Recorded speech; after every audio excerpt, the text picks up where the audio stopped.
Hello there, lovely soul. This is Infinity, and welcome to the Evolve Now podcast. Well, officially, it's the Evolve Now Lightworkers podcast with Infinity, but it's a mouthful. So I say, welcome to the Evolve Now podcast.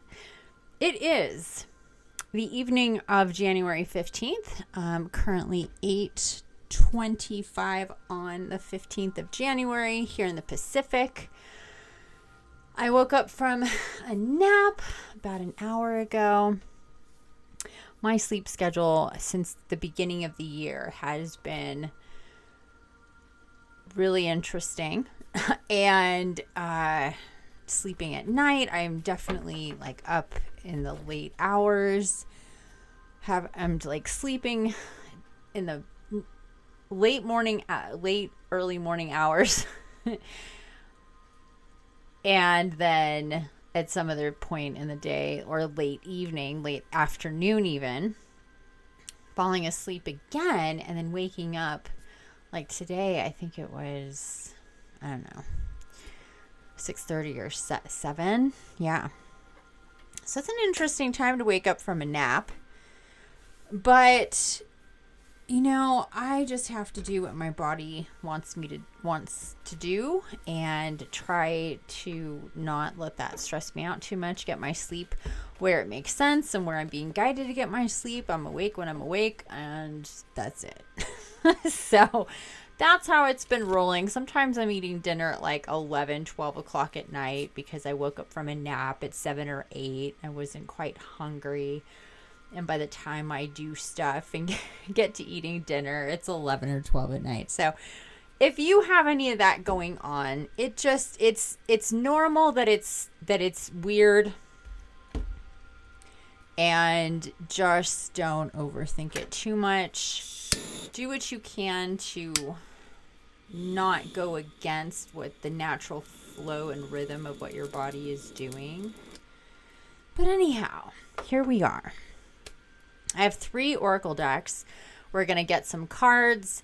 It is the full moon, officially.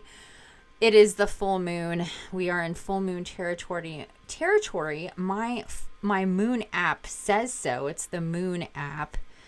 I highly recommend it. I've been using it for years. But also officially, the full moon is excuse me, at 100% on Monday, the 17th at about 3:45 in the afternoon Pacific.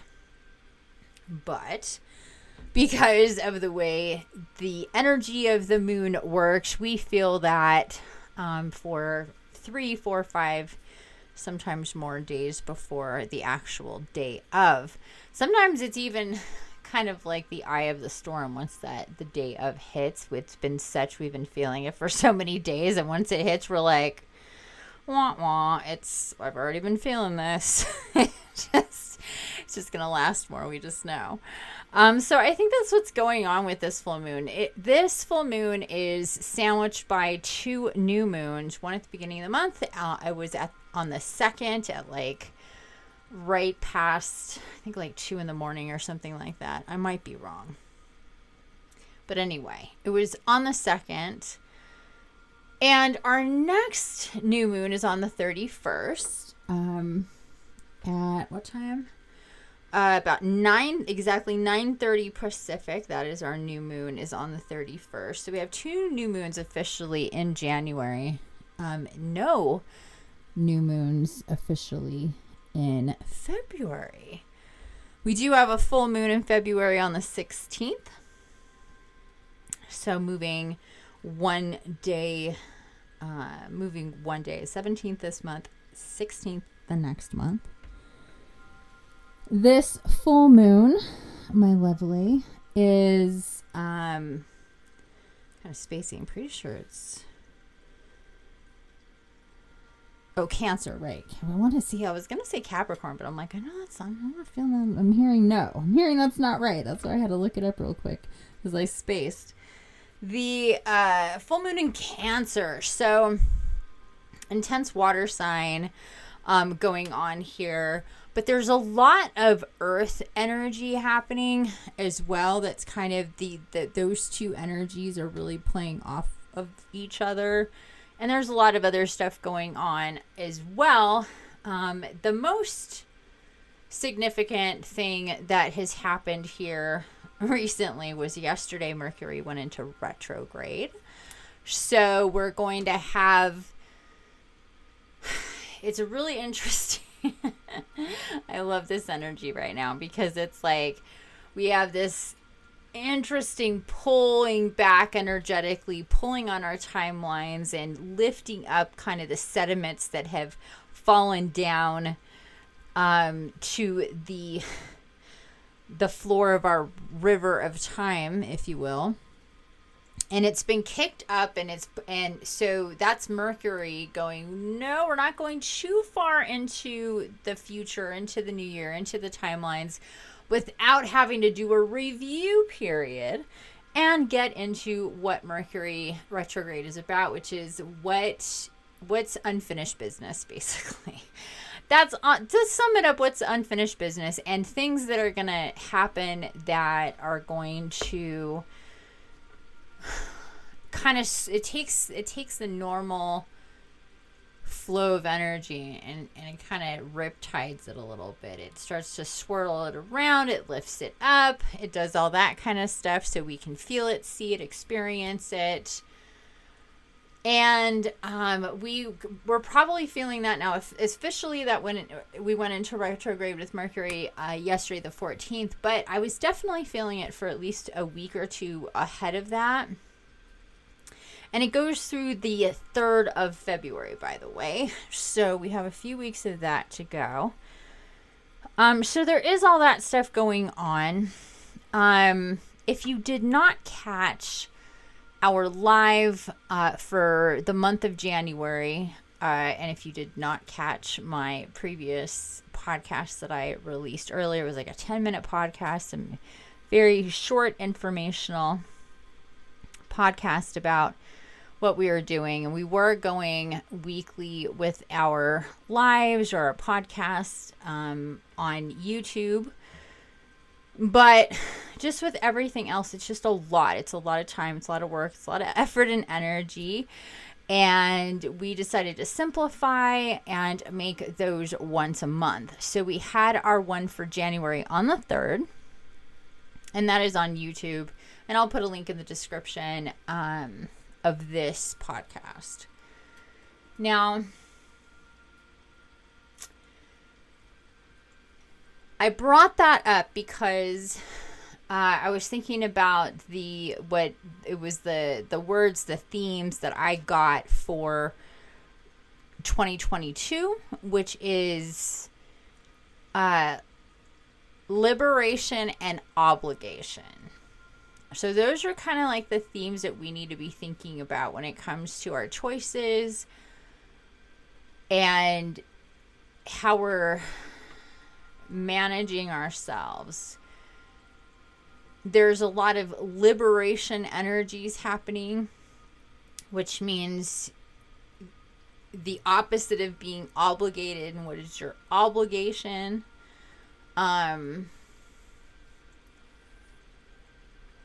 And to really kind of step back and look at what your energy, how much energy you have, and what it's all being pieced out to, what you're accomplishing, what you're not accomplishing, what you want to do, what you're doing, and how that is, like, what your return on the investment that you're getting from that. And like, one of the things for me was leaving Instagram on a business level and just using it for fun and putting out my information on Medium. I'm also going to start a Substack. So I'm learning about Substack, and that is a subscription-based news and information kind of thing. So you subscribe to a person's Substack. I'm barely learning it, but I'm going to be doing that. And when it comes to the meditations that I have done in the past, new moon, full moon, stargates, eclipses, equinoxes, any solstice and anything in between that I'm being guided to do, I've always done those either on my podcast or on YouTube live. Sometimes I've recorded them and put them out on my podcast or YouTube as well. But what I've been guided to do for a really, really long time now, actually, and I just didn't, it's interesting. It's kind of, you need the energy to shift and to change things from the way you're doing them. And sometimes it's just, easier not to obviously make those shifts, but it's something I've been guided to do for a long time, which is make my meditations a download on my website. So if you want to do my meditation, you would need to go to my website and download it and pay for it. And it's not going to be expensive. And at some point here very soon, I'm going to implement some type of subscription where you are, paying a monthly fee to get all of those meditations versus buying them in a one-off. So I'm going to be setting that up very, very soon. But there's just a lot of changes going on with how I'm doing things and how I'm situating myself. And really the thing that I have been very, very much guided to do is to look at my value and my worth, what I put out, what I have asked for in return as far as compensation, which has been very, very little for what I've put out for many years now for free. And many times just not even mentioning that I take donations. Because it's really been a thing for me to kind of put myself in that space, but I've been very much guided to think about all those things, that my time and effort and energy is worth a lot. And I give a lot in what I do, and it's worth money. It's worth a lot more money than I actually charge, and I've been raising my prices. And going in a different direction when it comes to really what it is that I'm worth.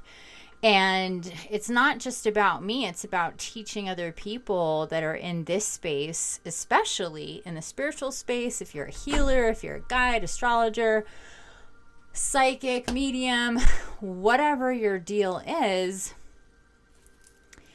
that you don't undercut yourself, that you don't give yourself away by doing a bunch of shit for free, by making your services really, really cheap because you don't think you're worth more, or you're afraid to charge more, or whatever. For me, it's multi-layered.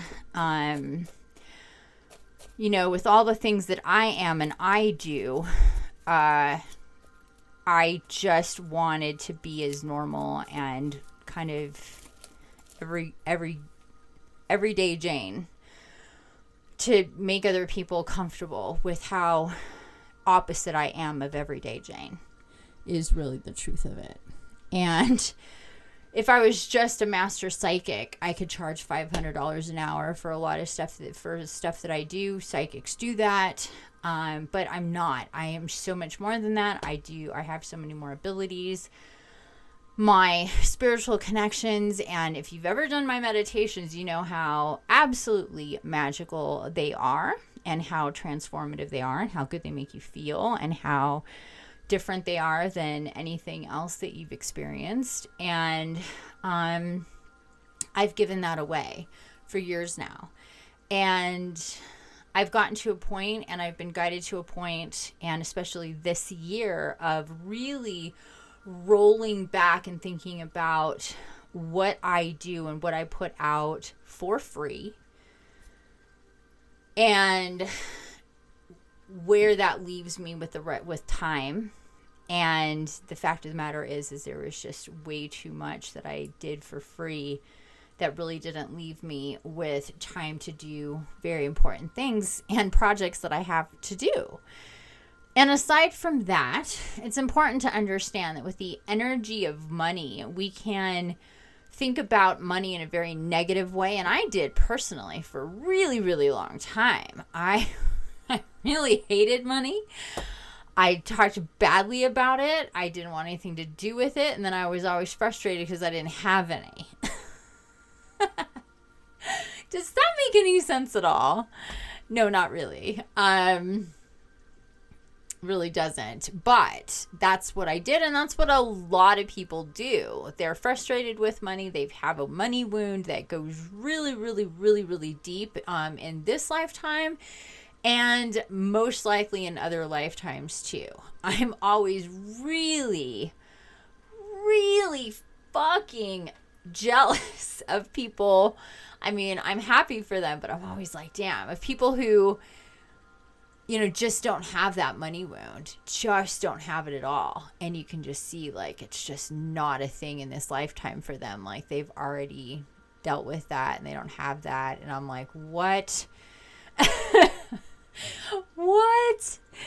There's not many. Let me just say, there's very few people that are like that. They have their deal to they have their shit to deal with in different ways that aren't fun either, trust me. So, but it's really interesting, especially in these incarnations in this day and time, this age that we're in, to not have a money wound. But most people, I'd say 99.9% of the population has a money wound to some degree in this lifetime, and in previous lifetimes that they carried into this lifetime, that they really, it's like a boil. It's like this festering, nasty, abscessy, pussy boil that has just grown and grown and grown, and is just so nasty. And these lifetimes that we're in right now, we're meant to pop that bitch, just really fucking get in there and just no fucking around and get rid of it. Really pop it, lance it,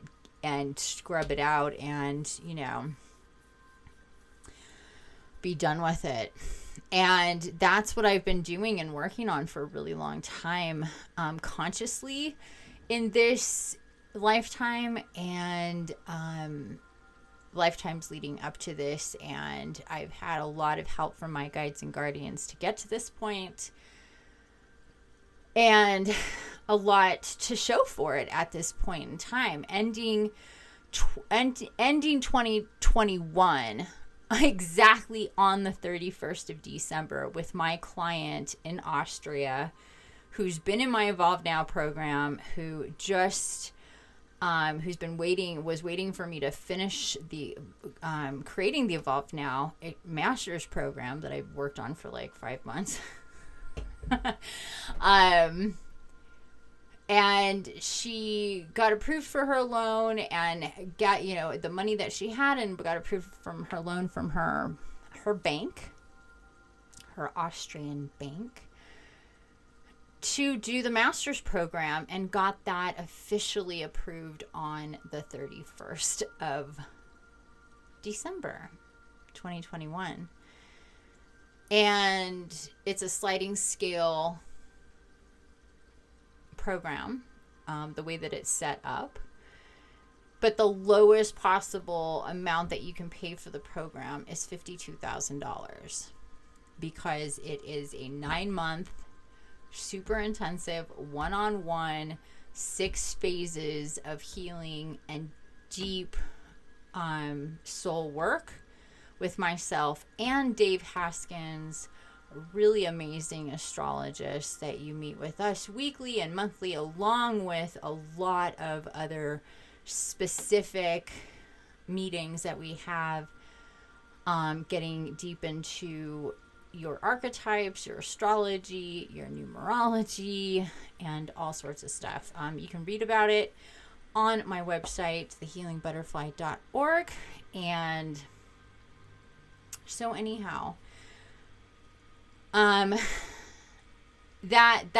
rate of $52,000 is the lowest, and it's even lower than our combined like hourly rates. So it sounds like a lot of money, and it is a lot of money. However, the amount of coaching and healing and guidance that you get and learning about you. It's all about you. So it's astrology, numerology, all this stuff, archetypes and stuff that you learn, but you learn it about you. So it's not like you're taking courses in astrology and numerology and archetypes. It's about you that you're learning from. So deeply learning about yourself in many ways through the course of 9 months. Solo work with a storybook that follows each step of the way of all of your meetings, and an online journal, and it's just jam-packed with so much value. I'm really proud of it that I was the one guided and channeled this amazing program to bring into the world, that I'm the one that's facilitating this with Dave. And yeah, it's a really big deal that it was just everything about it, everything that's transpired. One of the other podcasts that I put out today was it's a video of me and Dave from a couple months ago, actually. When I was done and it was live. The master's program was actually live in November, the middle of November. And it's the middle of January when I'm really actually talking about it. It was a lot. It was like birthing a litter of babies, putting this thing together. So, and December was just so not what I thought it was going to be. But it was great. Just not what I thought it was going to be in terms of, doing more with the program or marketing it and all the stuff that we had planned. Just completely shifted because of what was needing to be dealt with at the end of the year, speaking of Mercury Retrograde, but what was needing to happen really with me internally, and dealing with, unfinished business and healing that needed to happen and take place. So I could move into 2022 a lot lighter, which I have. So I'm super glad for that. Maybe someday I'll get into the ins and outs of what that was about. But the result is that I'm entering 2022 really more focused and more settled, and just in a really, really great place, having my client who's been with me for many months now going into this whole new extended master's program and being paid for that, and that the magic of that money, that transfer of money, is so big. It's huge that a financial institution, a bank in Austria, would see the value and the worth and the seriousness of this program. Number one. Well, if we reverse it back, it's just magical that she found me to begin with, and that we started working together, and that she's so wonderful, and we love working together, and she was literally waiting for this program to be complete so she could be a part of it, which is magical in itself. So it came built in with momentum with light to go into 2022. Her loan was approved at the last day of the year, which is magical, to end the year and to begin the year.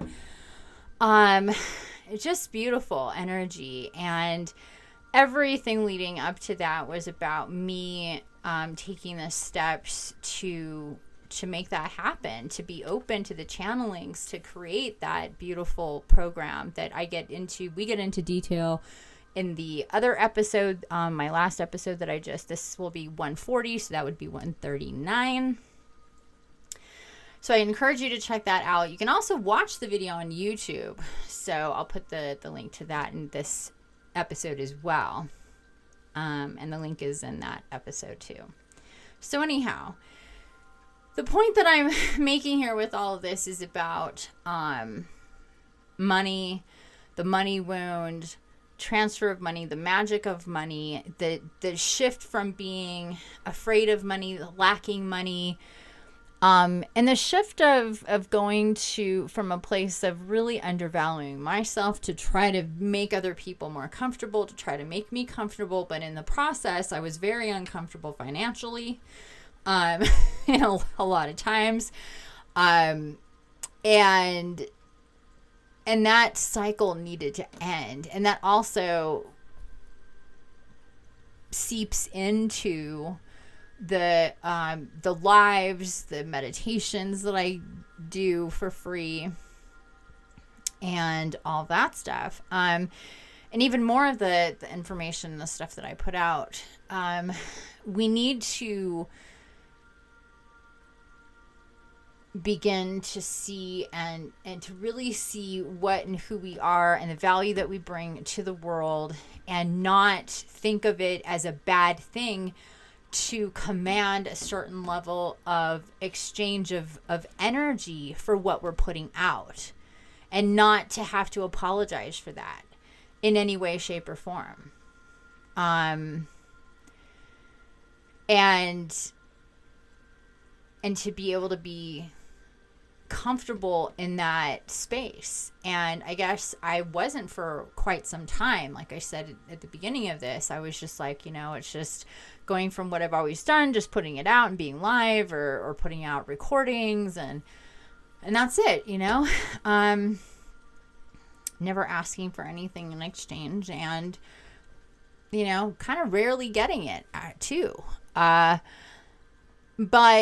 it's important that within the community of spirituality, people that are on the ascension path, people that look to people like me for guidance, for healing, for advice, for validation, and all that good stuff that I bring to the table, that we are being lifted up in a lot of different ways. But financially, the world, this dimension, runs on the exchange of the energy in the form of money to provide for what we need to do. It's just the way that it rolls. We just don't. I wish we would just all do stuff and it would all even out.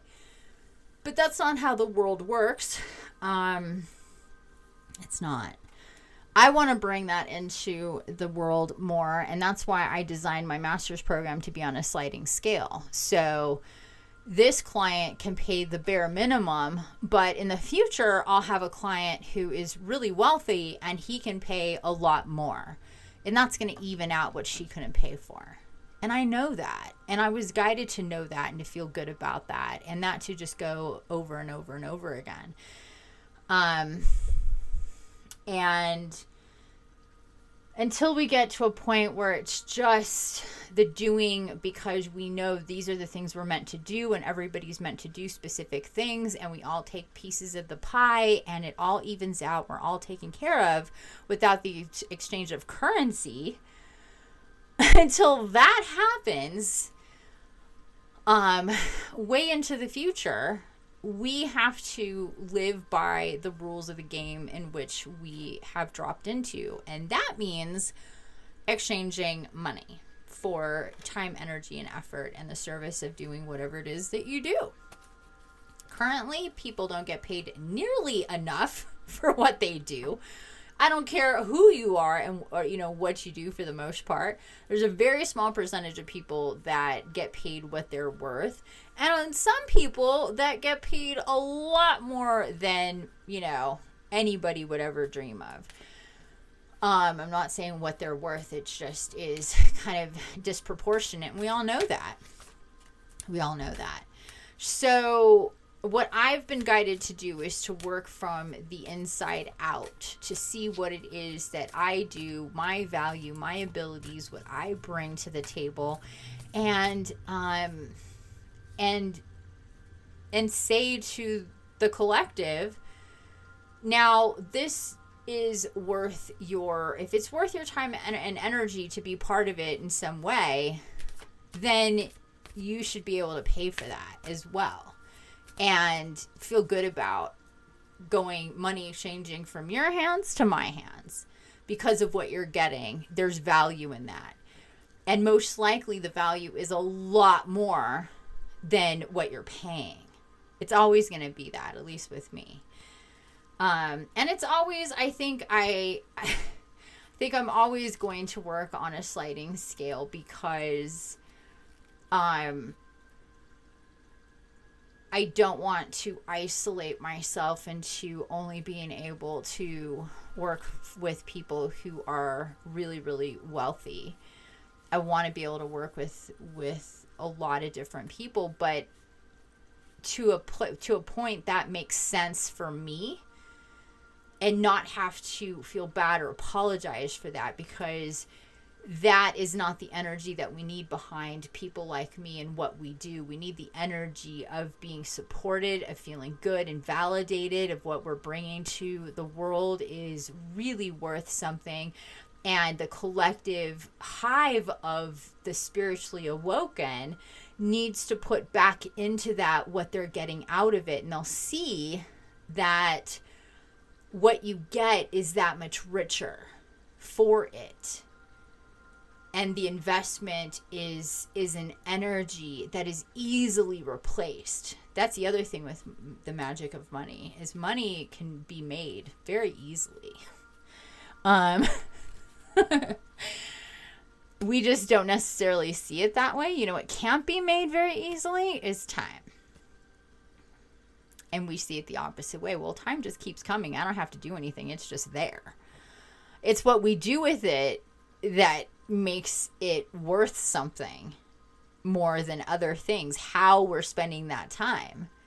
So I can spend an hour watching a TV show, or I can spend an hour writing an article, and what those individual hours may get me monetarily, that's going to pay to fund my life, are on two completely different levels. It's not to say that watching the TV show isn't going to give me some amazing insight that's going to fuel an article. That can definitely happen.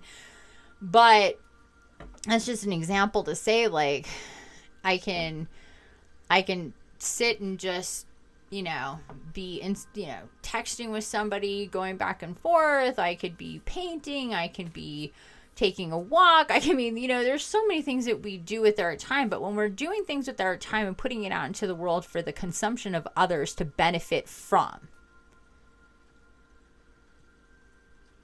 the way that the energy will flow and grow is to compensate that person for the energy that they're giving out, to whatever degree that that makes sense a lot of the time, or just to participate in that. So with that said, and the other thing is to lead by example, show by example, which means, my job is to help people see their value, see their worth, evolve into a place of actualizing their soul within their incarnation, and setting them into motion for their soul missions and divine destinies. And to do that, we need to go through a wide range of deprogramming, deleting, reprogramming. And one of those things is about our worth, our worthiness, valuing our abilities, not shunning them, not judging them, not shaming them, not devaluing them. Because the more that we do that, the less we're going to grow. The less we're going to improve, those abilities are going to improve. So we have to break free of that idea that they're bad, or they're not that big of a deal, or anybody can do it, or whatever because none of that is true. And also, like I said, to the need to feel and be and project in the world as something run-of-the-mill and normal, when you're definitely anything but, like I said. I can really, and I'm in a lot of ways pretty, normal, I guess. As my voice rises when I say normal, because I'm not, but I can definitely shape shift into normal behavior, or being normal, I guess. having a normal conversation without it being all wooey wooey, for sure. But the fact of the matter is that I'm definitely not normal, and the things that I do and what I provide and my abilities are definitely not normal either. The bulk of what I do, all of the things that I do, is not normal in itself. So, like, most people are just a psychic, or not, I don't mean just a psychic, but they have that one ability. They're a psychic, they're a reader, they're a medium, or they do, or they're a channeler, or they're a healer, or they work with crystals, or, you know, they do all of these things independently. Most people have one thing or two things. I do all the things.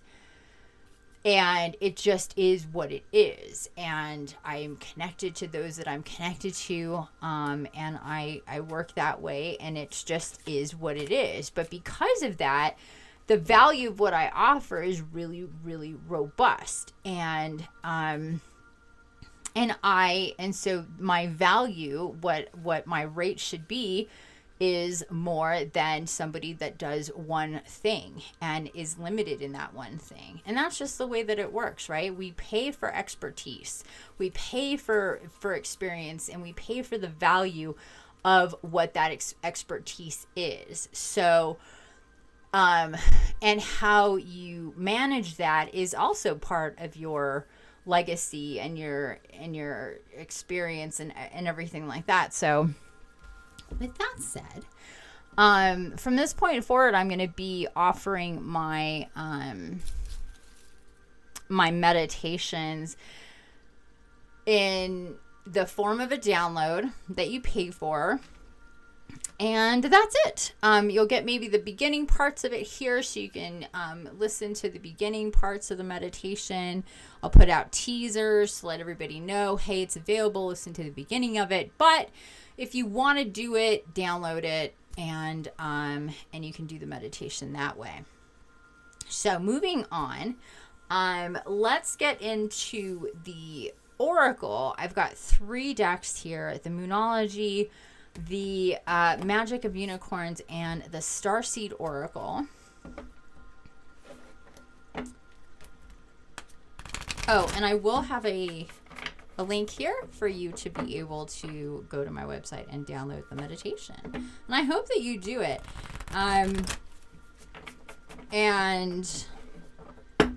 And like I said, in the near future, I will have a subscription type of thing, so you can just do the subscription thing and you'll automatically get those meditations. So I'm going to be setting that up very soon. But I'm in setup mode for stuff, and time doesn't stop. Full moons and new moons and the new month and everything is still coming, regardless of if I'm ready for everything or not. So, and I'm not letting that get to me. I'm not letting the pressure of time dictate me just doing things out of habit. So FYI on that as well. So we're starting here with the Moonology deck.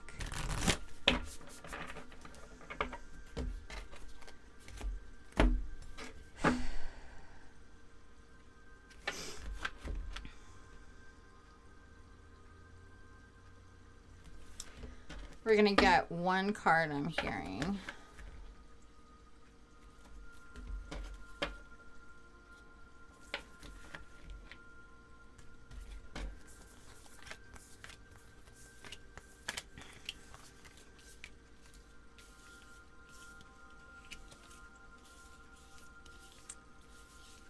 Alrighty, here is our card. It's time to take action. New Moon in Aries card. It's time to take action. Okay, so I'm going to crack open the book. So we have fire. We have this fire energy coming in with this Aries new moon. So that's interesting.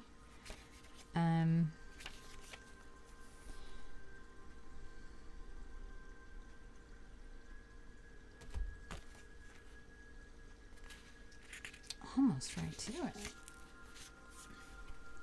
I love this message. It's time to take action. New moon in Aries.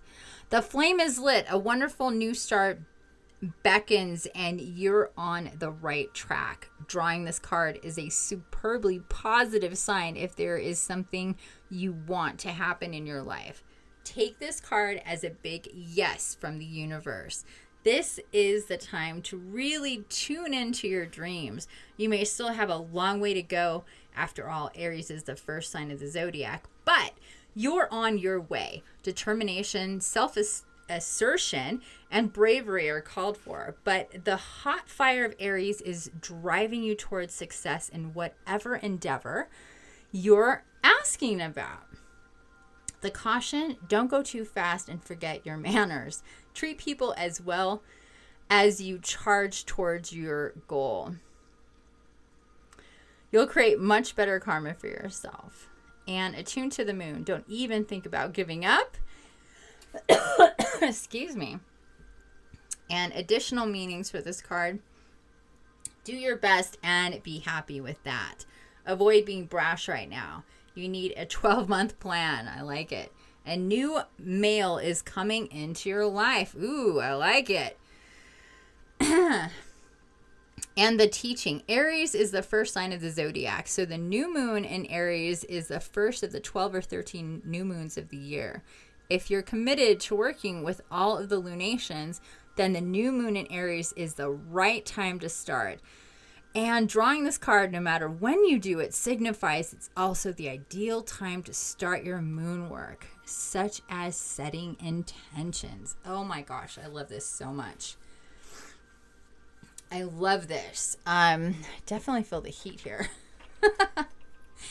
Really picking up on this energy. Kind of really, it did this like internal squeeze. It was interesting. So it's time to take action. Yeah, it's time to start really thinking about, okay, how I'm going to do stuff this year. What am I going to change? Like I was talking about earlier, what am I going to do that's different? How am I going to change stuff? What am I putting into practice? How am I changing my circumstances? How am I evolving? And to start doing those things. This full moon is about seeing and feeling and understanding things better about yourself. Kind of pulling things apart, those claws of the crab of Cancer I'm feeling. But this energy here with Aries and this the ram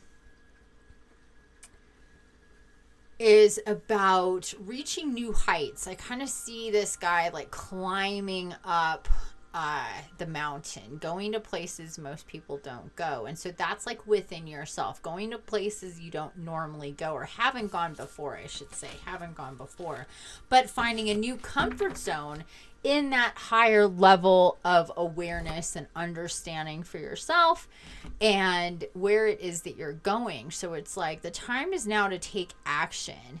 So what does that mean? Where are you going? What are you doing? What's the focus? Is it solo work? Is it a part of your professional life? Is it something totally different? Is it creative? Does it have to do with health? Do you have are there different things going on where you're like, I'm doing this, and I'm going to be putting energy into these things, and it kind of checks a lot of boxes, whatever it is.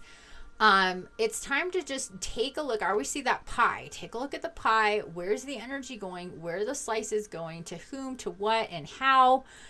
And make an assessment there of really what needs to happen going forward. And while it's like the energy is to start to start it, it's like, don't see the end of the sculpture. Just see your hands on the clay is what I'm getting here. That's taking action. So a lot of times we project our intentions and what we're supposed to do like way like 20, 30 steps ahead. We see conclusions instead of the process. So it's important to look at your hands on the clay. That's what I'm seeing right now. You don't just go, I'm going to sculpt something and boom, there's the sculpture, right? You have to play with and mold the clay and really work with it and take time with it. And you just start by putting your hands on the clay and starting to just feel it. And what does that mean? And what am I going to do with this if you don't have a specific end game? But even if you do, you have to start somewhere. So, and maybe it's a little bit of both. That's what it's like for me personally. That is what it's like for me right now. It's like I have a definite, there's certain roads that I can see for miles that I'm starting on. And then there's ones that I'm like, okay, I barely am like, I don't really know much about this and I'm barely learning. Like Substack, for instance. Like, I know I need to get on Substack. I have no idea. I've never been there as a reader or anything. I need to learn about it, but I know it's something I've been guided to get on and to do. It keeps coming up in a really intense way, and I definitely see why that's important. So it's kind of like that. There are definitely things you're like, oh, I know what I'm doing there. It's just implementing it, going for it, carving out the time, scheduling it, and doing it. And then there's other things you're like, oh, that's a whole like learning thing. And also all the other stuff too. So just make sure that whatever it is that the things that you're looking to implement, that you're being patient and careful and modest in what you're stacking up for yourself, because you don't want to put so much of a load of new down on yourself that it is too overwhelming, and then you'll just end up not doing most of it. That's what we'll get motivated, like, I'm gonna do this, I'm gonna do this, I'm gonna do this, and it's like, okay, let's just really pare this down. Really pare it down to one or two things that we're starting with. Let's see what makes sense. And if it makes sense not to do anything for a little bit, that's okay too, because you're figuring it out. We're still in the stages of figuring it out, and even planning is taking action. So there you go. Okay, moving on. Excuse me. I kind of had this thing earlier after my nap where I got really kind of lightheaded. I felt my third eye like react, and I had all of this like releasing of fluid in my, what is that doing there? There's all these unicorn cards in the middle of the Starseed cards. So my throat, my whole like sinus, like for a while there was, it took me a while to kind of start feeling normal again, and then start to do this. So I'm still reacting to that. And then of course, when I start channeling, when I start working with the Oracle and channeling and talking like this, it's definitely, makes it activate as well. So anyhow, thanks for bearing with me. I hope that you're feeling good. But this full moon is really, really potent for helping us with downloads and just expansion type energies, awareness, wisdom, giving us more insight through our dreams and our astral and our meditations, kind of setting it up for, it's kind of like what we're doing in January is the training to do the marathon of the, for the rest of the year that starts especially after the 22nd in February. And I don't think I mentioned this earlier, but that's one of my the two podcasts that I put out today. The other one was about my article well, it wasn't solely about that, but that was something about it as well, was my article and what is going down for February 22nd. So check that out and please read the article. Putting on an event that is also on a sliding scale as well when it comes to pricing, and a really great deal. So for all that you get, and I've never had a situation like this before. Never been guided to do all the pre-work starting so far ahead of an event day, but we've never had a day like this before, so it makes sense. So yeah, so check that out, and please go as guided as far as what you're going to do to prepare for that day, if you're going to join me and my guidance through that or not, and you would start to get guidance for that next week. So anyhow, let's move on here. I have the Starseed Oracle.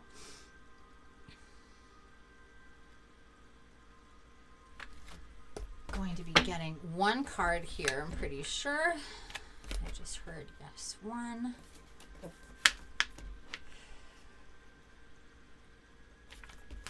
All right, let's see. 6 cards out to choose from, and going with this one right here. Whale and Orca Elders again. I got this card. Was that for the new moon? It was for the new moon, actually. I'm kind of spacing right now. But anyhow, I did get this recently. Pretty sure it was for that. I don't think I've done anything since then. I'm going to have to look into that. But anyway, right now, I'm not positive. I'm hearing yes. I'm hearing yes. So anyhow, Whale and Orca Elders. Here we go. I love this card so much. Yeah. Okay. So here we go. Whale and Orca Elders. Share your song frequency of sound diving deep.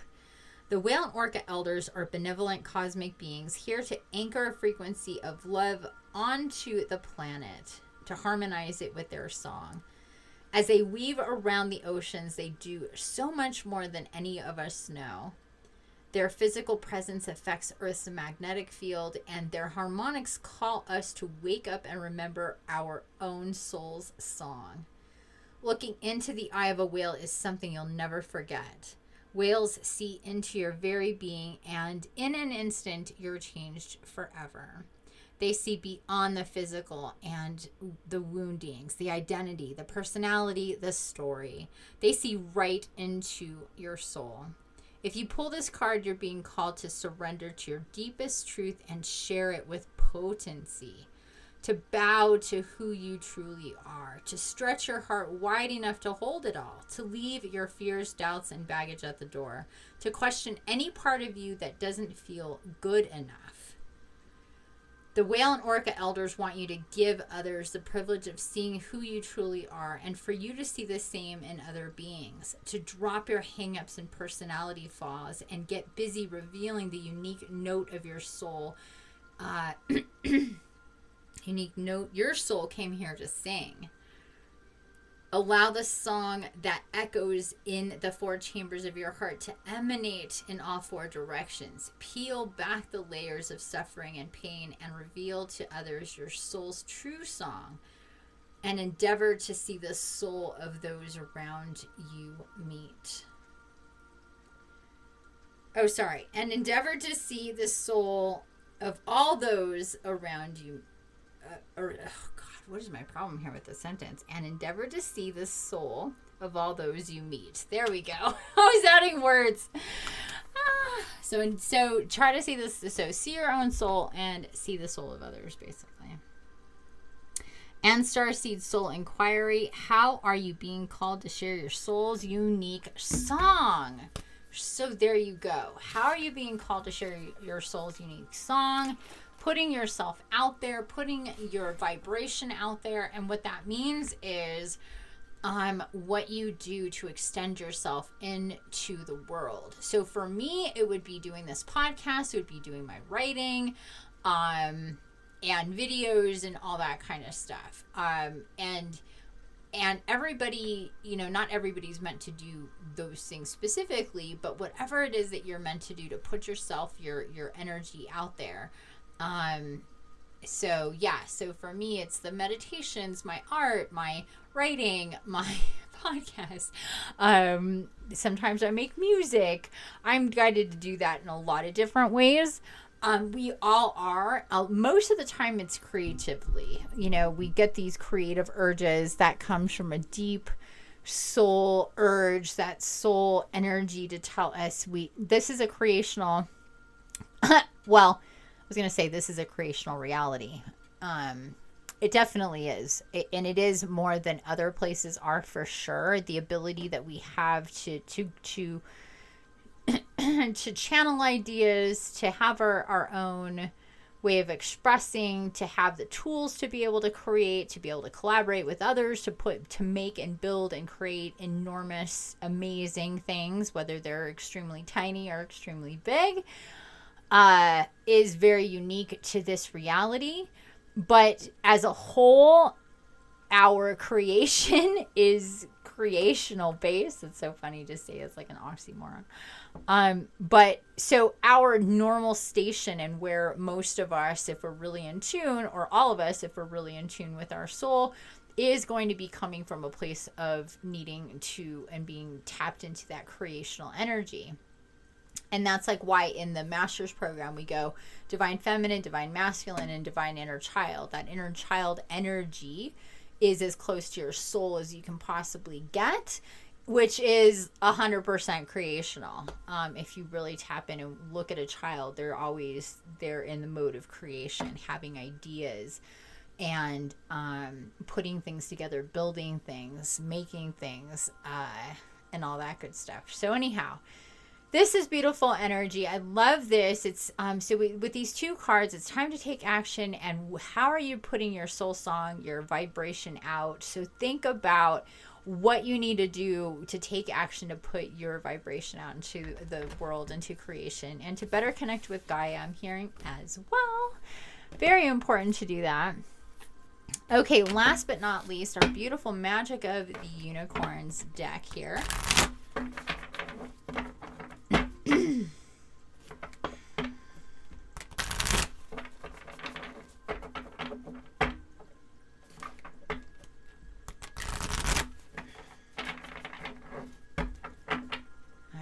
One more shuffle, and then we will begin the selection process. I've been doing this thing for a while now and not being guided to pull cards any other way. So it's shuffle and then split in two, put them side by side, and then pick from one of those two stacks. And then do that again and again until you get down to about 6 to 12 cards, and then 12 is kind of too much, but 6 is great, 6, 9, somewhere in there to pick from, and then pick your cards, 1, 2, or however many you're meant to pick.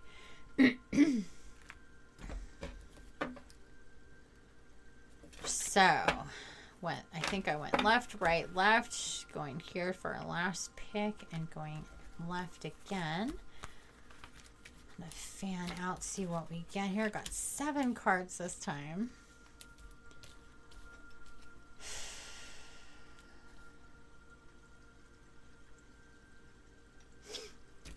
Okay, this is our card, Cosmic Emerald. I have gotten this card before.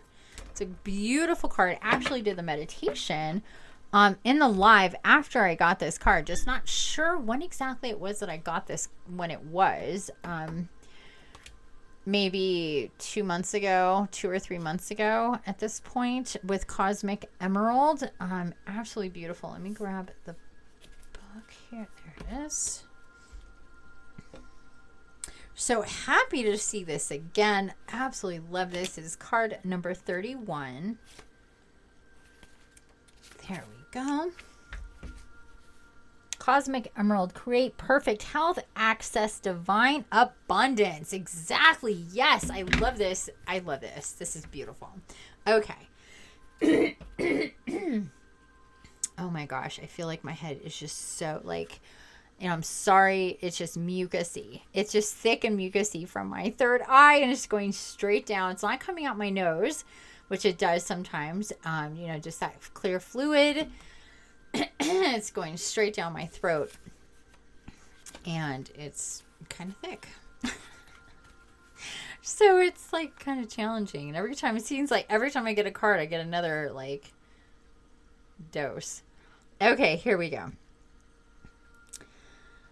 This is the card of abundance. It invites you to expand what you believe you deserve and accept plenty from the benevolent universe. Oh my goodness, exactly what I was talking about earlier, you guys. Archangel Raphael's cosmic emeralds are a combination of the blue ray of healing and the yellow ray of wisdom. They are a magnificent, pale, ethereal, translucent green and contain healing energy, trust, clarity of mind, loyalty, friendship, prosperity, higher enlightenment, and many other qualities in a 9th dimensional frequency. When unicorns add their light to them, their power increases tenfold. So your guidance is to access a cosmic emerald and activate it carefully with the intention and prayer of serving your own highest good and that of the planet. Archangel Raphael is in charge of the development of the third eye chakra of enlightenment. And as this opens, it enables you to see life from a higher, wider spiritual perspective. This center also holds the codes of abundance, consciousness, and the blueprint of your perfect health. These can be ignited by a cosmic emerald. Your guidance is to be clear about your intention to serve the highest good. Then ask that a cosmic emerald be positioned over you and activated to accelerate your spiritual journey with health, happiness, and abundance. You can also ask that it is placed in your third eye chakra to heal and light up the 96 chambers of this center in the best possible way for you. So, work with the cosmic emerald. Say the following prayer. Beloved Archangel Raphael, please place a cosmic emerald over me. May your unicorn illuminate it with 9th dimensional light. May it activate my chakras with the codes of perfect health. I ask that my third eye chakra be expanded and enlightened. I now increase my levels of... I did not. I now increase my levels of deservingness. It's just a weird word, deservingness. Thank you for bringing me, name your desire, for the highest good only, and I accept with gratitude. And visualize a cosmic emerald lit by unicorns surrounding the planet. Isn't that beautiful? And affirmation, a cosmic emerald brings me abundance. Yes. So follow those guidelines to access that energy. And again, I know that we got this card and then we went into our meditation and we actually did this whole amazing thing with the cosmic emerald. I just am not remembering exactly when it was, from a couple months ago, whether it was new moon or full moon, but we got it recently, and that was a beautiful astral meditation that I was guided to facilitate. But anyhow, maybe we'll get a little bit of that in this meditation. And if you're new to me, I don't ever really know what we're going to be doing in our meditations. I might have the theme of it or some ideas about it, but because they're channeled, it's impossible for me to know. So sometimes I don't know anything at all, except for this is a full moon meditation. That's the beginning and the end of it. Sometimes through the oracle, I get some kind of hint, or there's some kind of connection there as far as what we get in the oracle and what we're doing in the meditation, but not always. It just really all depends. And I've done so many of these, and yeah. This one was memorable from a couple months ago. So I will see if I can find that. If you see the link in this description, I have done that. And you can go and partake of that meditation at any time in the future. Well, as with all the meditations that I've ever done, whether it's a new moon or full moon from 6 months ago or 2 years ago, they would still give you that potent, whatever energy healing connection messages that you know would be good for you at this time. So that's something to note as well. Okay, so some more thoughts about the cosmic emerald and this energy of abundance and deservingness and all of that. Yeah, it's just so in alignment with everything that I was talking about earlier. This is where we're being guided to go, is to see our worth, see our value, allow for abundance to come in, create a world for ourselves that allows for that abundance to come in. Open up ourselves to be given the information and the guidance so we can create those realities for ourselves in this world is definitely possible. And I wouldn't say that, and I would definitely say that me facilitating and taking part in that meditation, that astral travel that we did with the cosmic emerald from a few months ago had, definitely played a part in the abundance that I'm now experiencing, and that's just the beginning of it. So it's very powerful energy if you can tap into that, if you're so guided to tap into that. Like I said, I have no idea if we're what this meditation is gonna be like, but I did do this in the past.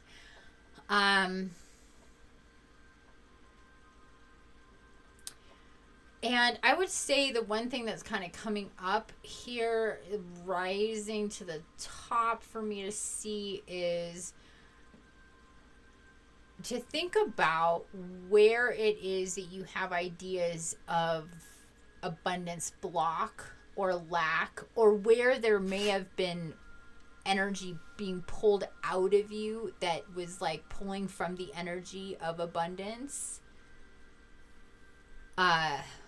Because that definitely happens with people as well. We'll have some type of situation, person, experience be kind of like this black hole of energy within our systems, where energy is just kind of pulled and sucked in and out of that really pulls on our life force, that messes with our understanding, our programming of lack and wealth and abundance and all that stuff. And all of that is going to be tied into your ability to create and co-create. Because if your abundance is blocked, then so is the energy that creates abundance, which is your creational energy. So it's a really important thing to have, and that's why it's connected to health, you see? It's not like, oh, here's your abundance, here's your wealth, and then over there is the health. Your wealth and your health are tied in together. Your wealth, health, and abundance are tied in together. That's why it's brought to you by Archangel Raphael, because he governs that. So that's something where a lot of people, kind of see that as, health is good, wealth can be, bad, money bad, anything like that. Abundance, in that way, opulence or the nice things, the nice life, the luxury kind of stuff is bad. And that's bullshit. I'm sorry. It's just not true. We've bought into that. Wow, that's a word. We bought into that. Idea, that program, that it's a weird relationship, because on one hand it's kind of like, especially in America, that the wealth dream or whatever is alive and well, and we want people to we get behind people that are succeeding, that came from nothing and built themselves up into something. But at the same time, we can see the wealth or wealthy people as something that is or people that are superficial, that got it handed to them, that whatever, it's a weird dynamic and relationship there when it comes to how we perceive abundance and wealth. And if we're outside of that world, how we look in on that world with jealousy, disdain, but also, and that it's like we're jealous of it and we disdain it. We judge it, but we want it. So it's very come here, go away kind of energy with wealth and abundance. And that's just not the way that it works. It's not the way the flow of energy works. That's not the way the flow of health and wealth and really creativity and soul connection works. None of that. That's all fragmented bullshit, programmed. It's like the road got blown out.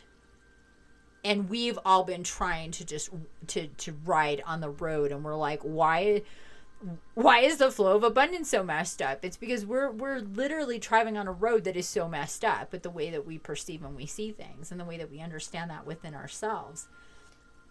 So it's an interesting paradox to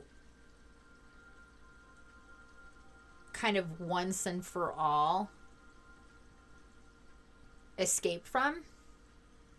And it takes it's quite the maze, and it takes a lot of round and round for most people to break free of that, as I see 11111 on the recording here.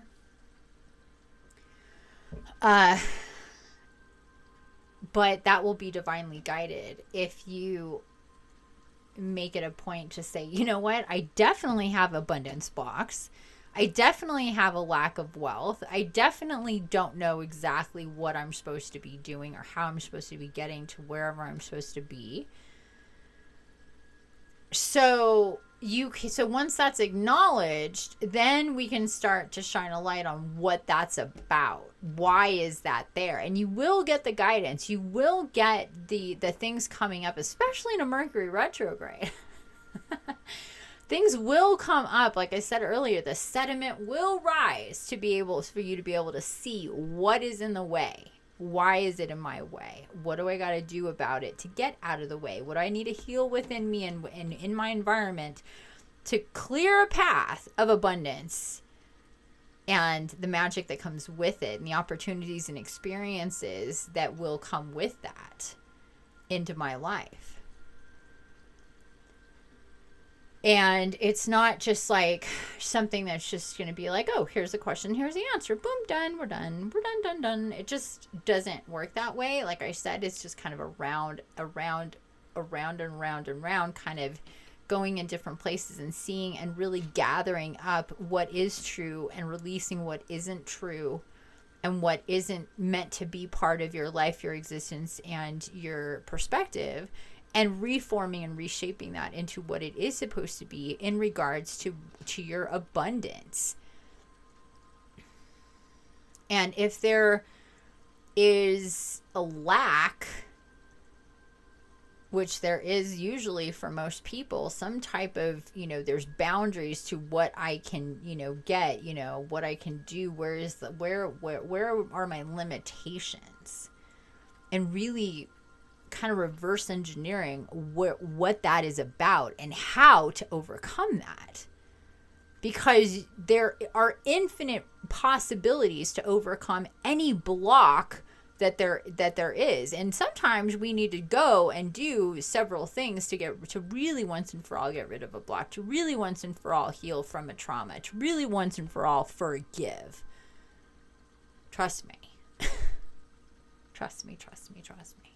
My own experience with me and my own experience with my clients. It's not a one and done deal. We need and especially the money wound and the love and abundance and the health wound. These are all the cornerstones of our humanity that we need to sort out before we can really do the fun shit. We can really get into our soul purpose and our missions here on this planet. We got to sort our own shit out. And again, going back to the program, the Evolve Now Masters program, that's what that is about. To help you sort and understand all of that so you can go forward in the best way possible. So anyhow, do that in your own way. Start it in your own way. I would suggest, like, it's really, the way that it's set up is really cool because you can literally do the beginning parts of this program for free. And that is episodes of this podcast, episodes 120 through 124, and the meditations within, and all of the ebooks that I have on my website are part of the beginning stages of the Evolve Now Masters program, to set one up for their evolution. So even if you're not going to be part of the program and you just do those things, you will be on a timeline of your evolution, however way it's meant to go. So consider that for yourself. For this full moon. If you have not done those meditations yet, I really, really highly suggest you do. They're connecting with your guardian angel, rebirthing your inner child, releasing fears and abundance, and healing the money wound. So they're like, again, those are like really kind of cornerstones of ascension, of soul connection, of deprogramming, and all of that good stuff. So really, really highly recommend you take a look at that. And even if you have done them in the past, go back and check them out, because I put them out like a year ago, or almost a year ago. So if you did do those, like, oh, I did those already when they came out, well, it's been a while. Do them again. Do them again. Because most likely you still have fears about stuff. Most likely you're not as in touch with your inner child as you could be. I can guarantee that. Most likely your abundance flow isn't on point and you need to release blocks and you have a money wound, right? Most likely you're not as connected to your guardian angel and not treating yourself, in that love space and loving your body and not, fully connected there as you should be. So yeah, all of those meditations are for that, and will really help you. You can get those. You can be done with those in less than a week. There's not a lot there. They're not super long. And then aside from that would be the cord cutting. So one of those ebooks is the importance of cord cutting, and then the meditations or the episodes that you would go to for the cord cutting. That is a big part of the program. So you can do all of that without paying a penny for it. And I suggest that you do if you have not yet. And then see what happens after that. Okay. So, an hour and 17 minutes in of me doing this podcast, going into some personal stuff, but also this oracle. I hope that you've gotten some good motivation and advice through this. Let's review. Time to take action. Put your hands on the clay. Start to start. You know what I mean? Like, you don't have to be 10 paces ahead.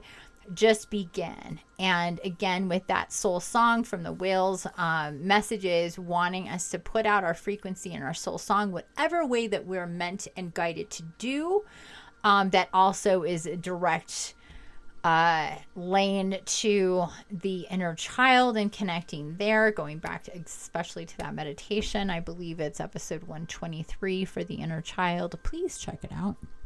And then, of course, the Cosmic Emerald. Create perfect health, access divine abundance. Access divine abundance. That is some magic that you definitely want to access. And channeling in this beautiful energy of the Cosmic Emerald and working with the unicorn and Archangel Raphael. Again, I will look up and find out where that meditation was and have that in the description for you to peruse. It is free on YouTube as we speak. You can partake of that. And next up, we're going to be getting into the meditation here for the full moon, the first full moon of 2022. This is a big one, and I hope that you allow yourself to feel whatever it is that you're feeling through this time. I know that this meditation is going to greatly help if you're feeling like you're 8 feet underwater, if you're got sandbags, if you're tired, if you're a little out of it, if you're having a hard time kind of staying on track mentally. That's all the light codes and the stuff that's coming in and up for you. And just honor how you feel. Be patient with that as you deal with these energies. And especially the beginnings of Mercury Retrograde, you could be getting a lot of fragments of timelines from the past that are either dissolving just by them, kind of turning on and checking in with where you're at and going, oh, we're done with this. And then dissolving or coming up, turning on and being like, oh no, this is still here. We want to deal with that. So it'll start to stack with what is coming up. And the best way to handle that is to really check in with yourself, check in with your guides, clear your energy, use water, take baths and showers, clear your space with sage and then Palo Santo, light candles, use essential oils, drink lots of water. All those good things that are going to help keep you energetically as free and clear as possible as the layers of programs and timelines are coming up to be dealt with. Like I said, some are just going to pop up and dissolve on their own because they're really checking. It's like your own energy checking in with you, your energy body checking in with going, oh, where are we with this? Oh, we're still dealing with this. Okay, let's go over here. Oh, we're done with this. Okay, let's dissolve. And then it's like you literally are shitting out this energy at this time, or it's going to be left on the table for you to see, deal with, examine, and experience in one way or another, eventually transmute, and it being a part of a current timeline or dissolving timeline for you. So there's that, my friend.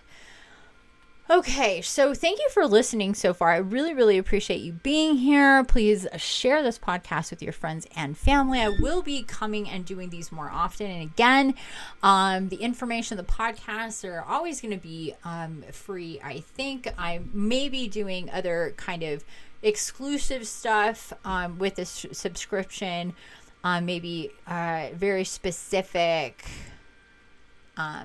topics. That has yet to be seen. But for now, the podcast is going to continue the way that it is. It's just that I am shifting this with my meditations to be able to have this exchange of energy. It helps the collective.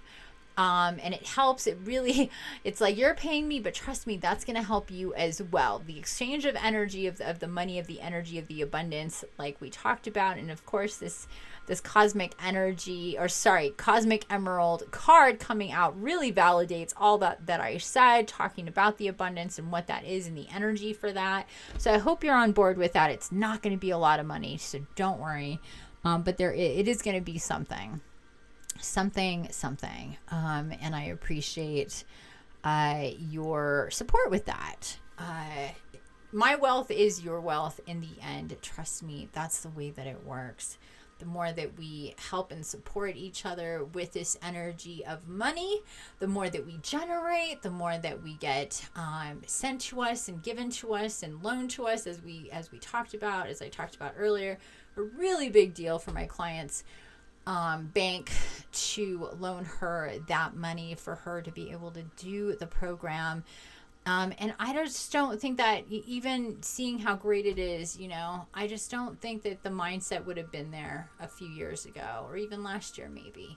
So things are shifting in the collective, and we need to be part of that as well. So, and I do my part. I mean, I have no problem paying people for their services, their expertise. I know how important it is to add to that the cradle of wealth for everybody, and how that is to be pulled from, that abundance energy to be pulled from everybody as well. So it's a really amazing investment no matter what you do, when you support, especially the real deal people, the real gurus, the real shamans and mystics and healers and astrologers and psychics and seers and whatever it is that they do, and encourage them even to charge more than they already do, because most likely they're undervaluing themselves, and they need to kind of peel things back and see their worth and start to charge more.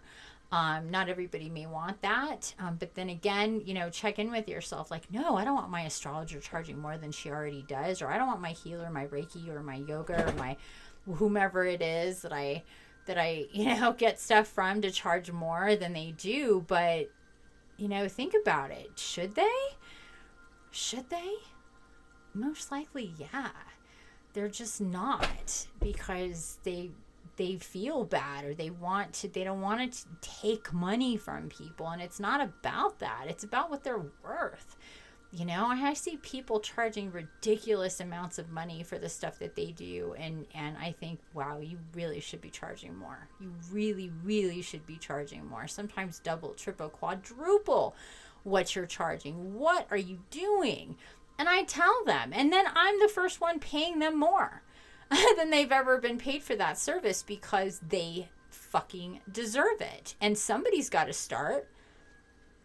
I mean, what kind of a hypocrite would I be if I'm like, you need to charge more? Okay, so, here's the same amount that you've always gotten, but you need to charge more. No, I've literally done it where I've been like, wow, I can tell, and I'm being told and I'm guided that you really are great, and I want to, pay you. I think you should charge more for this service. You need to figure that out for yourself, but I'm going to charge you this much because I think that's what you should be charging for this. Yes, I have done that. And a few times it's been double what their going rate was, because I had to be the first one to do that, to set that in motion for them. And I've done that. So, I come from this thing of abundance and wealth, and generating the understanding of your self-worth, and commanding and demanding to be paid that, to be paid something. Sometimes it's just the act of saying, yes, it's worth at least this. Here you go. $5, $10, whatever that it may be. It's not a lot of times about the money. It's about the point of it, the energy of it, what's behind it, the intent of it. To say, I'm giving you, you're giving me, I'm giving you. That's the way that it works. I'm giving you, you're giving me. And what you're giving me, I could probably pay way more than this. So I'm happy to pay this for what I'm getting.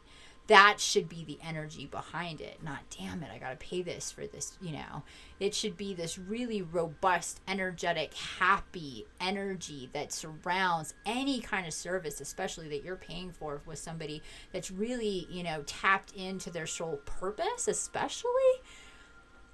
To really support that energy by saying, with your mind, body, soul, and spirit, I am exchanging this energy with you openly, wholeheartedly, and happily, because the worth of it is so much more than this. But this is how we do it now, like that kind of thing is and does go a very, very long way energetically to create your own abundance, because you're putting that energy into the cradle of abundance for everybody. Okay, so with that said, I am going to bid you adieu, my friends, and start this here in a moment with the beginnings parts of the meditation. And again, if you want to partake in the rest of it, you can follow the link below and download the entire meditation for this full moon, the first full moon of 2022. I know this is going to be big. I know it's going to have to do with abundance. Whether it has to do, I wouldn't be surprised if we're calling in all of these energies of these oracles that I got. But whatever it is, it's going to be beautiful to start, the first full moon, this first beautiful full moon of January. illuminating us, getting us ready for the whole rest of the year, and especially for this next big day on the 22nd of February. It's like everything is pointing to that day. It's a huge one. And again, please go read my article that gets into it deeply, and also what I'm doing for that day. And hopefully you will be in attendance. All right, my friends. I love you so much. Thank you for being here. Infinite love and blessings. And until next time, forever and always, infinity over and out. Well, hello there, beautiful soul. This is Infinity, and welcome to the Evolve Now podcast. It is currently 11:46 here in the Pacific on Saturday, January 15th, 2022. A couple hours ago, I finished the first portion of my podcast here for this full moon, and now we are getting into the meditation. I'm really excited about this, you guys. And if you listened to that first part, you're going to be really excited about this too. Because after I finished that, I went on to YouTube, into the catalog, into the stargates and the full moons and the new moons and the equinoxes and the solstice and whatever it was in these last few months, looking for the Cosmic Emerald meditation that we did. And I looked at it, I popped into a few videos, and yeah. I was within a pretty short order, within I think I looked in 3 videos, just kind of, is it in this one? Is it in this one? Really cannot remember. And I think that definitely that teaches me a lesson that from this point forward, I'm going to be a lot better with documenting exactly, what the themes are of the different meditations, of course, especially since we're going to be they're going to be a catalog on my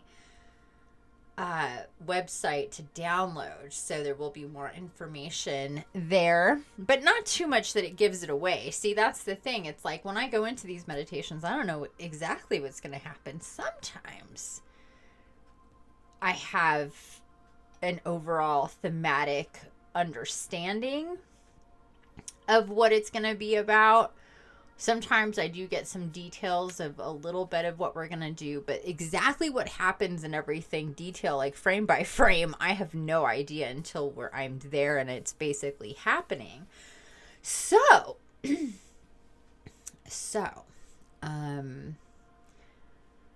pretty quickly it became obvious, like I was not meant to find this meditation to point you guys to it, this Cosmic Emerald meditation that we did somewhere in the last few months.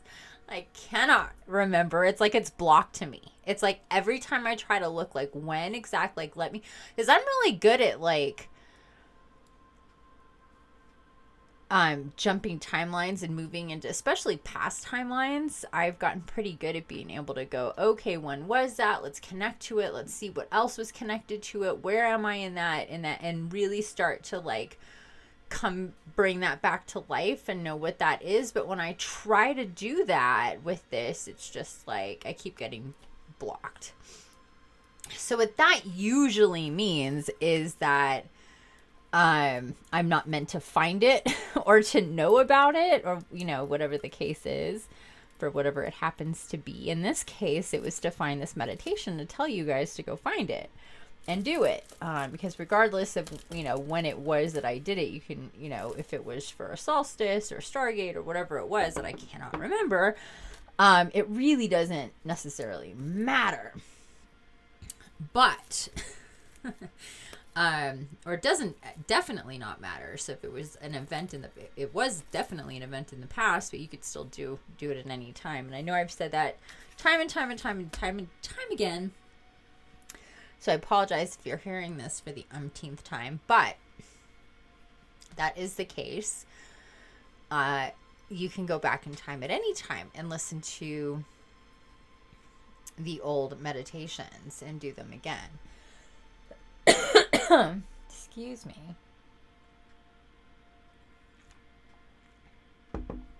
Full disclosure, I did smoke some weed, and it was like really harsh, and I kind of coughed, so now my throat, right before I'm coming on to do the meditation, I was like, well, that sucked. Because when that happens, you're just kind of like, your throat's all inflamed and irritated, and it's hard to breathe for a while. But it's already, this late. It's almost midnight here on the 15th. And I really wanted to get to this so I can, post this podcast and upload the download for this meditation. So, and I know that once I really get into the meditation, it's going to get better too. So that's kind of why I want to do that. So stick with me here. I was already kind of having an issue with the upper part of me. As I described earlier, I had this oh my gosh, this real intense shockwave to the third eye, and it just released so much fluid and just clear, mucusy, but it was just really thick, and it was all going down my throat. So my throat was already irritated earlier from that. And then I smoked some weed, and then it got more irritated. So I apologize if I'm clearing my throat. I'm trying not to, but if I don't, then again, if I don't do it, I'm drinking tea.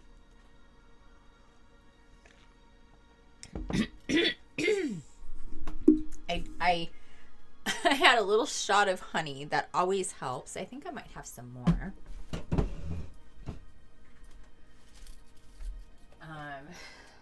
I do kind of have some sage. That's really excited here.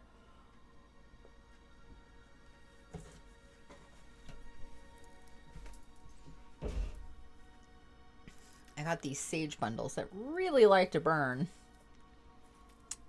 They can kind of get out of control. But I think I have a handle on it here. Oh, goodness. Okay, so let's get into it with this meditation, finally. If you're just skipping through to the meditation part, I highly suggest you go back and you listen to the oracle messages. They are important to get, and important information about now and going into the future. And specifically, this meditation goes back to that cosmic emerald, because we are going to be working with the cosmic emerald, if I failed to say that sooner. Hopefully you inferred that, and I didn't leave you hanging this whole time. But yeah, because I couldn't find it and I was being kind of blocked to it, it was like, okay, obviously we are going to do a new one, or do it again, or whatever, however you want to put it. So we are going to be working with the cosmic emerald for this meditation, for this full moon meditation. So it's kind of like 2 in 1, if you will, what we're the purpose of, but we're probably going to be using that illuminated moon, that moonlight energy in conjunction with this cosmic emerald energy, with Raphael, with the unicorn, and unicorns. So this is going to be really, really powerful. I suggest that you have eaten not too long ago, that you don't have an empty stomach unless you're fasting for the full moon. A lot of people do that. So unless you're fasting, I would suggest that you go and you have a meal if you think you're going to be hungry anytime in the next hour, because we're going to be using a lot of energy. It's going to be, you're not physically moving, but energetically moving a lot and using a lot of your life force, and a lot of energy is going to come in. So I just ate a little bit ago before I started this. I couldn't start the meditation until I ate. I was already hungry, and I really burn a shit ton of energy when I do these. So I have to have full belly, or it's just really uncomfortable, very distracting when your stomach is growling like crazy and you're trying to do a meditation or facilitate a meditation. So that's number one. Number two, if you would please gather your crystals around, whatever crystals you're being guided to have near you. You can hold crystals, have them in your lap, make a grid that they're around you if you want. Put them in a nice circle or some type of shape around you when you're on your floor. If you've got the space, you can do that. Light candles, at least 3. Hopefully you've got tea lights. At least 3 candles. I have definitely more than that going. But right near me, I have 3. Then I have more over there. But at least have 3.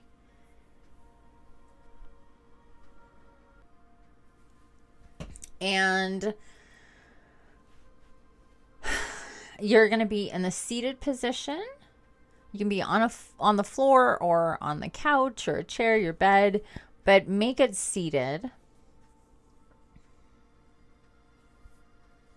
And lastly, I have on a 963 hertz frequency of the gods, miracle healing and connect with spirit track from YouTube. I'll put the link in the description of this and of the download for the full version of this meditation. Again, just so you know, if you did not listen to my whole podcast, this is just going to be a portion of the meditation. The entire meditation is going to be available on my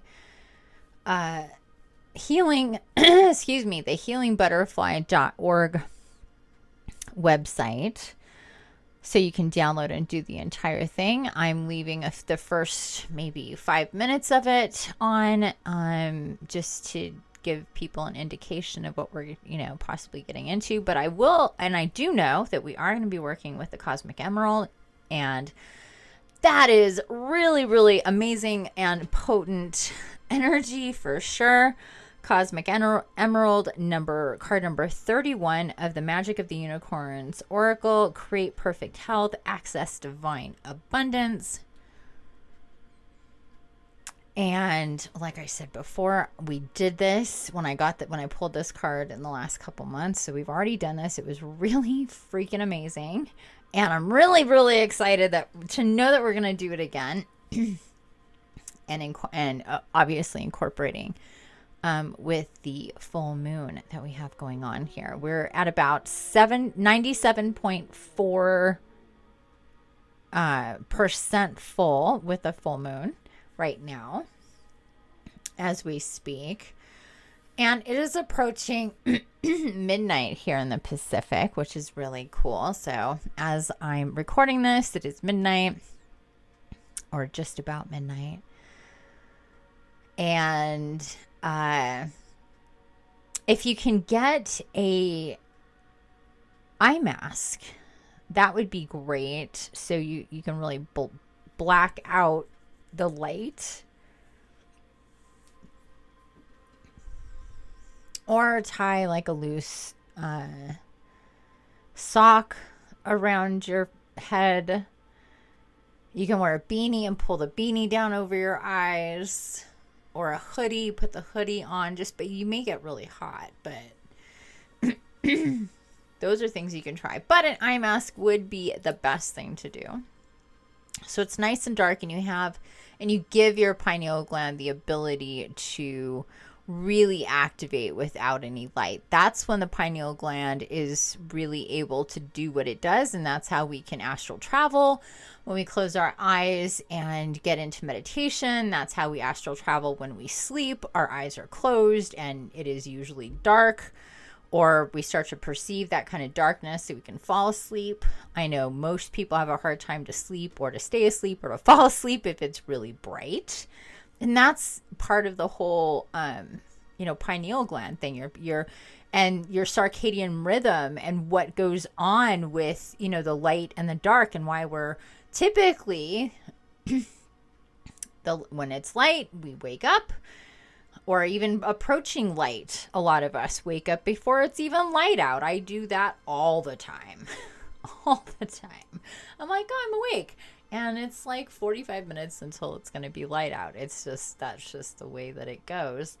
So my circadian rhythm is really on point. It's really good. If yours is, and to know that is just like, when are you up, when are you down? It's fine to sleep during the day. It's really good actually to follow your body and to sleep during the day. But nevertheless, the darkness really helps your third eye activate and project. It does a lot of things actually. It's helping project energies into visions that you can comprehend. It's perceiving energies that are outside of your physical space. And it's doing so much. It's doing a lot, actually. It's really multi-layered with what goes on with your third eye, but I'll leave it at that. I have an article I'm going to be putting out really soon. It's like 21 or 22 characteristics or signs that your third eye is opening and activating and all of that. So I'll be putting that out soon because there's a lot there, shit ton of information about the third eye and all sorts of stuff that you probably aren't aware of is part of third eye opening. So anyhow, back to the meditation, guys. So if you can, grab an eye mask or make it dark, turn off all the lights, or most of the lights in your space. You want to be sitting in a position that supports your butt and your back. So if you're sitting on a bolster, that would be great. Or something that supports your lower back, that's not going to fatigue you. So let's get into it. Let's start to take some nice, long, deep breaths. Just at your own pace here.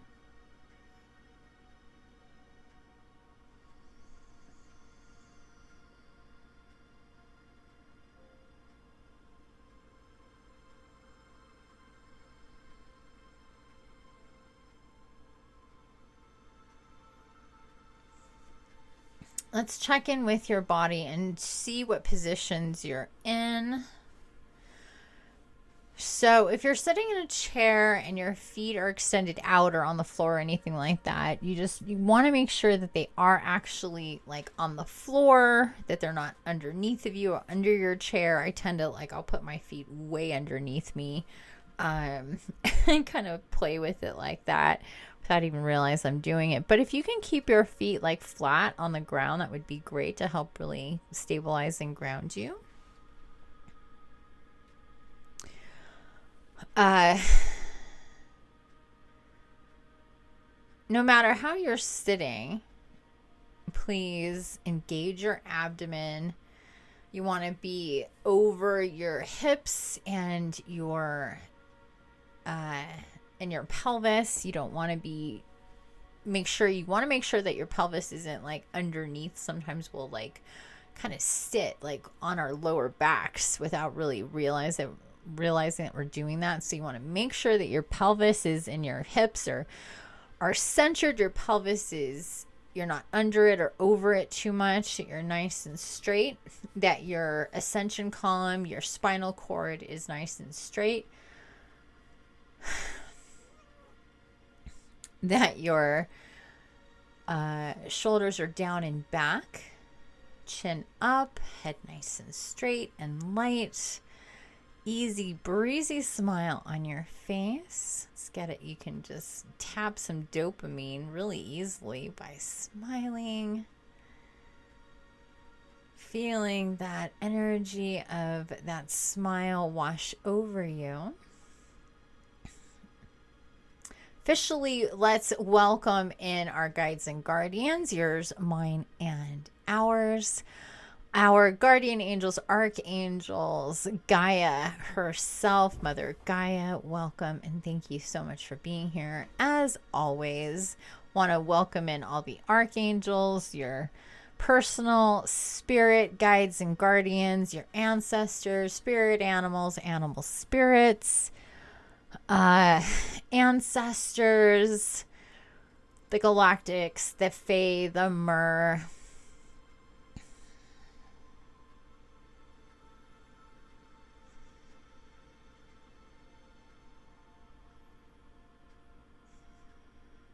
And just take a moment here to just to yourself say a few words in, to them through you, welcoming them to your space, opening up to receive their guidance.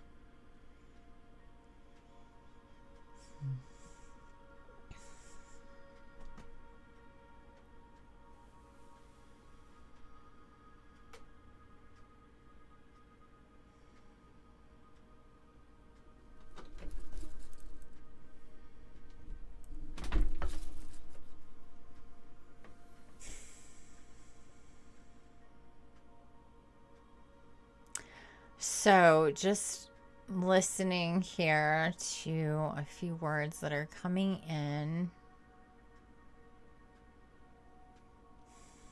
giving you some time to have some quiet exchange of your own.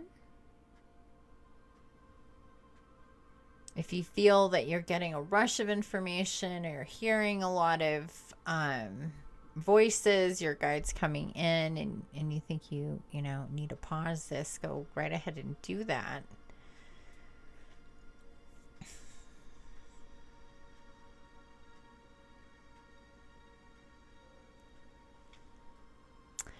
We are feeling Archangel Michael specifically stepping forward, wanting to say a few words here. Thank you so much, dear ones, for joining us in this divine space.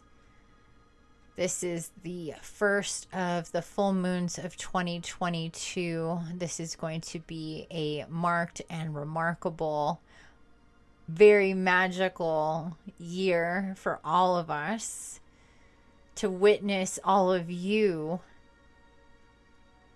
moving forward in your timelines, connecting deeper and stronger to us. Your intersecting timelines happening more and more in this year than ever before. And he's just showing me kind of like the hatching of little sea turtles when they're coming out of the sand and they're all going towards the sea. He says, like, that's the kind of thing we have going on here with this year, but starting off with this full moon. And he's sending a vision of this huge full moon in the sky. And just really so bright, lighting everything up in this beautiful white, silvery, bluish hue.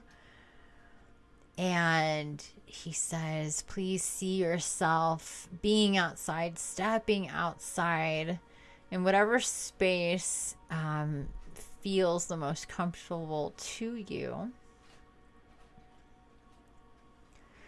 Whatever scene or landscape, whether it's the ocean, the desert, the mountains, and anything in between.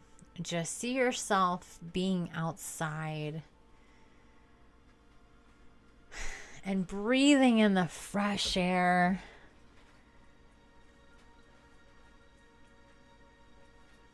And seeing that enormous full moon in the sky just taking over and lighting everything up, and then just ribbons and streams of light from the full moon coming down, and see yourself soaking up that energy of this beautiful full moon, activating the DNA, the codes and the strands of light within you.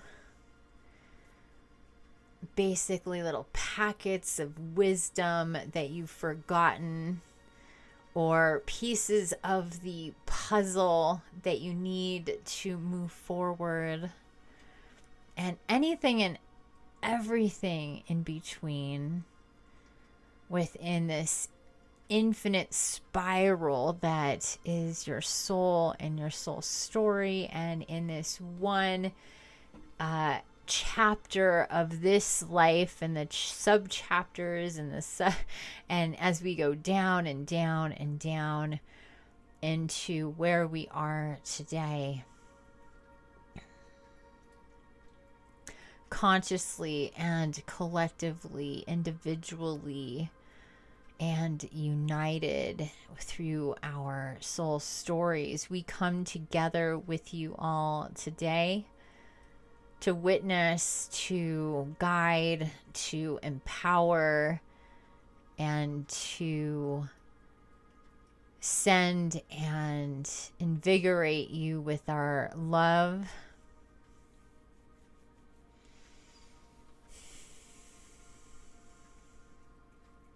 So as the energy of the moon is coming down and you see yourself in that space,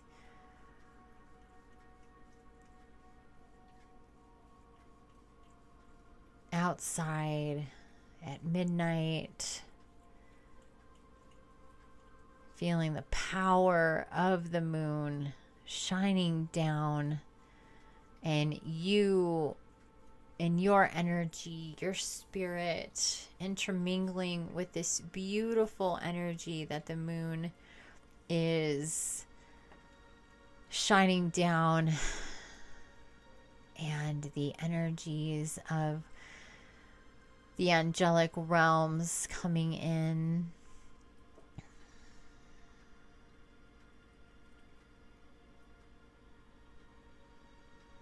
From the archangels to the dragons to the guardian angels. See them in a circular pattern around you.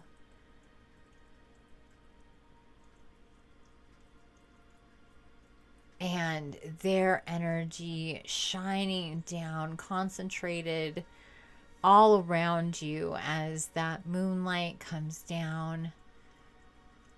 And you, like a sponge, just soak it up and see your body being lit up by this beautiful moonlight.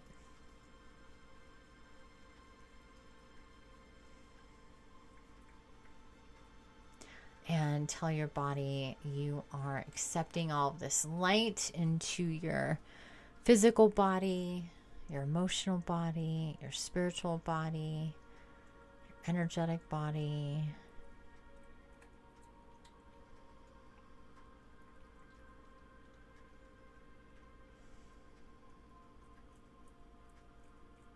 And when those are in alignment, our body of abundance can be activated. That's when we're in sync with creation, with our soul purpose, or on the track of it. We have a peace within us. We have an understanding of our capacity for manifestation, for abundance, for wealth, for bringing in all that we need to do what it is we need to do in this world, without blocks of our own or blocks outside of us.